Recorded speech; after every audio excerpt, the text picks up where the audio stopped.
Ongerayo mu kanyomero kaffe science ne teknologiya nga bannasayansi beeyongera okuyiiya ebintu ebyewuniikiriza buli olukya. Mu science ne teknologiya tukuleetedde ebintu ebitaano ebivumbuddwa bannasayansi mu kwongera okuzza obulamu bw'abantu ku ntikko, era nga bano abaliwo ssente bakutandika okuzikozesa okugula teknologiya ono mu mwaka gwa 2019.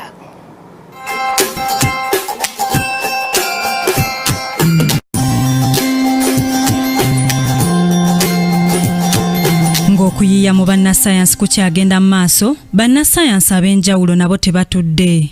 Wuuno tekinologiya ow'enjawulo akwatagana ku bintu bitaano ng'era bisuubira okufuluma mu mwaka gwa 2019 ne 2050. Mu tekinologiya ono mulimu essimu ng'eno osobola okugikwatira ku mukono gwo oba okugikozesa kyonna ky'oyagala singa oba nga oyambadde akakomo kwetambulira ku mukono gwo. Ate ko akakomo akalinga essaawa nga kano omuntu bw'akukubira essimu osobola okumulaba ng'ate eno bw'oyogera naye.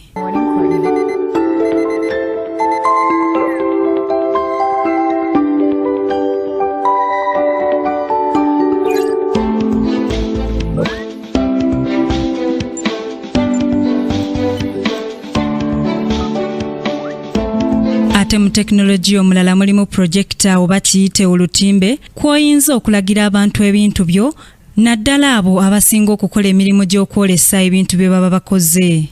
Waliwo ne tekinologiya ow'okutambula ne banka yo mu ngalo ng'eno osobola okutambula ne kaadi yo mu ngalo oba kiyite smart card ng'eno osobola n'okukolerako bizinesi ze ez'enjawulo oba okusasula ebisale eby'enjawulo wamu n'ebirala bingi.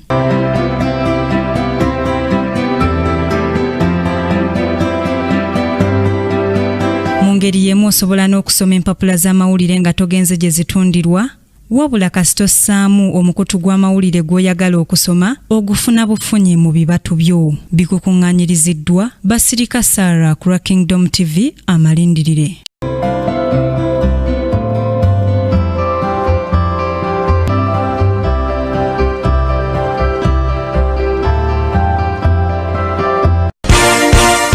This is Kingdom TV.